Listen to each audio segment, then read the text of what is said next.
what's in the pipeline for the partnership between Qualcomm and Mercedes? I don't know. Can we share? I don't know. Lots of secret stuff. We shouldn't give the competitive advantage. That's right. We're not going to. I looked at the yellow and it was so funky, but I never got one. Your earliest memory of technology that you used? I was going to say Game Boy. Game Boy. Yeah, Game Boy. Game Boy was my first interaction with technology. For me, it was a Walkman. A Walkman. Yeah, Sony Walkman. Yeah, Sony Walkman. That's a really good question. I'm not prepared for that. Thanks for being here today. It's an absolute privilege, honestly. Thanks as well for the Qualcomm team for having us. So I have a few questions for you guys. I mean, first of all, this is your first Snapdragon Summit, right? Yes. How are you finding it so far? To be honest, I find it great, but I'm not saying this lightly, because being in Hawaii is spectacular. I've never been.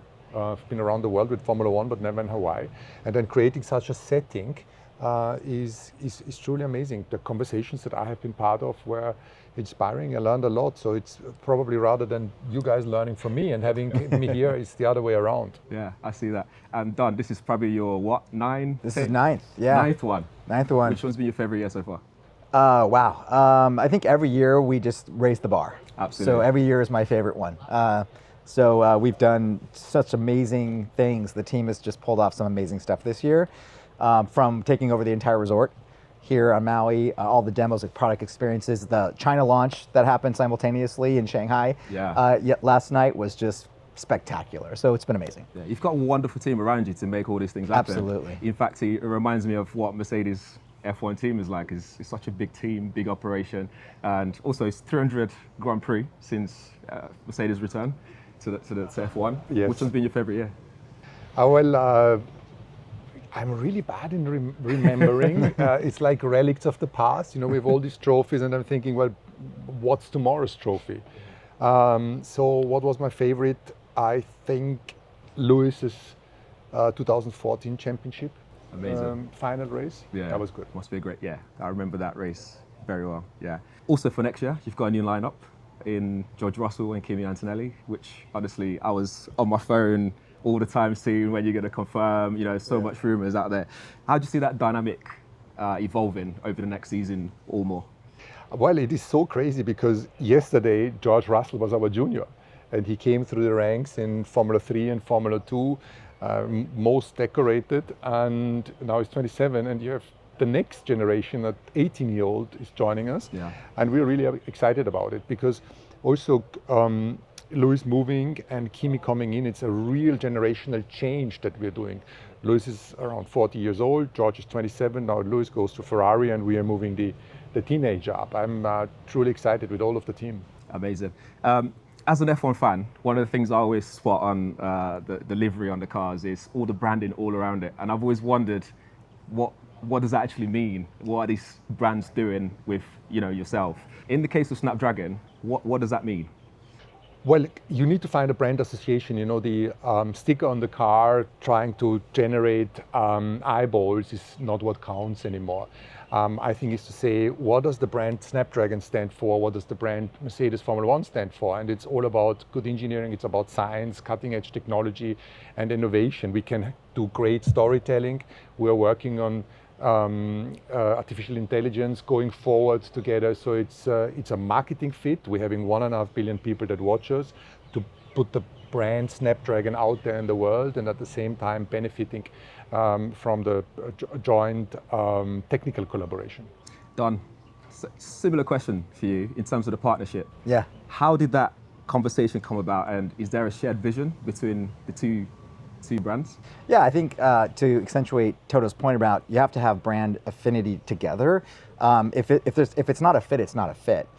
So when we were looking at how we would present ourselves within the F1 community, we couldn't think of a better partner than to reestablish our relationship with Mercedes Formula One team because we do share a lot of cultural DNA. Yeah. Toto mentioned technology and innovation, but what the brand stands for at its heart is delivering extraordinary experiences and performance and speed and power. Gives people the power to move. Well, we hope that Snapdragon also can give the Formula One community as well as the Mercedes team more power. to move in the direction that they want to go in. Make it elite. So brand ethos fit is fantastic. And then there's the partnership around that, because it's not just about logos on cars, as Toto said. It's about how the teams interact with each other. It's about how we can extend the Mercedes ethos to our customers. And we've, I think, scored ourselves collectively, an A+ over the last 2.5 years with how we've delivered for customers, for audiences, et cetera, et cetera. Yeah. Let's talk a little bit about the future. So what's in the pipeline for the partnership between Qualcomm and Mercedes?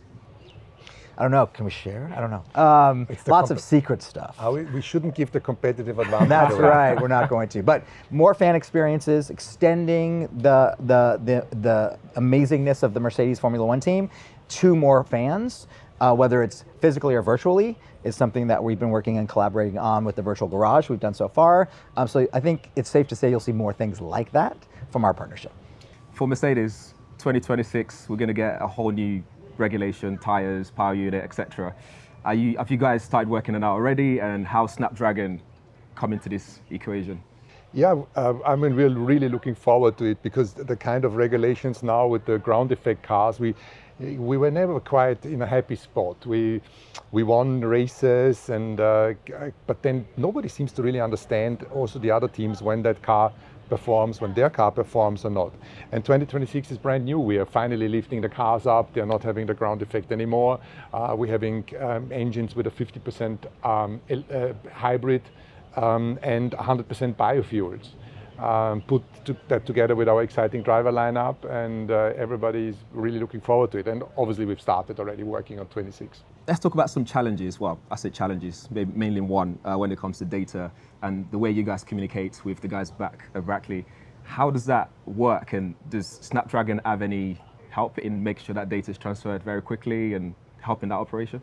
What you see on the racetrack is a remote team. There's about 100 engineers, and then all of the rest is back at base in Brackley and in Brixworth. So when you look at the pyramid, it's just the top that you see on the track. And obviously, speed of data transmission is crucial, how quickly you get them off the car, et cetera. But these are things we're working on. We are trying to become the benchmark in Formula One, but it's early days.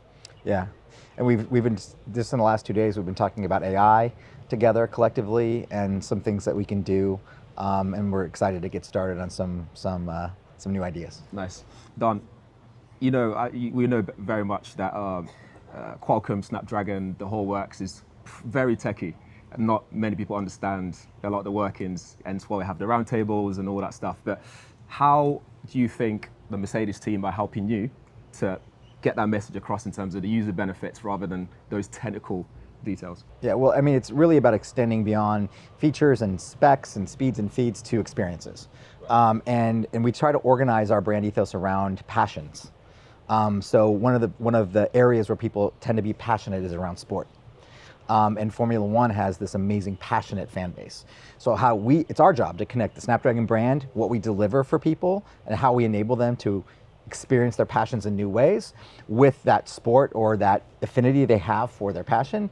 And if we can do it in the right way, then kind of magic happens. So we've been super happy with how we've put that recipe together as far as our relationship with Mercedes Formula One, and the results that we're seeing. I mentioned on day one in my opening remarks how Mercedes Formula One fans now feel about Snapdragon because of our partnership, and those KPIs are just continue to grow. Obviously, you guys are at the pinnacle of your respective fields. Like Mercedes are one of the best when it comes to the engineering technology. Snapdragon, the same thing. Do you guys see any crossover in terms of the way the technology works and just how innovative they are? Well, we need to be careful what we say here, because obviously we don't want to give up Snapdragon's things that are in the pipeline and the things that we can do together. But it's driving innovation on the semiconductor side and merging with the innovation that we have on the the Formula One car. Amazing. Fun question for you. Your earliest memory of technology that you used, what was it? That's a really good question. I'm not prepared for that. Well, the question is, what is technology? Ooh. Ooh. What would that be? Probably Nintendo. Ooh, yeah. I was going to say Game Boy. Game Boy. Yeah, Game Boy. Game Boy was my first interaction with technology. Yeah. For me, it was a Walkman. A Walkman. Yeah, Sony Walkman. Yeah, Sony Walkman. Yeah. Yeah. Quite a device. Yeah. Have you been to the design center in London? No, I haven't. Oh, they have some design tech center. They have all the old school The old, stuff. yeah. Yeah. It's pretty cool. I had a yellow Walkman. Yellow Walkman. Why yellow? It was the sport kind, so you could Right. like get it wet and stuff, and it just happened to be yellow. Yellow. I remember. Yeah. Got I you. had a blue metallic one, and then I looked at the yellow, and it was so funky, but I never got one. Thanks so much for your time. Thank you very much. Thank you. Thank you for having us.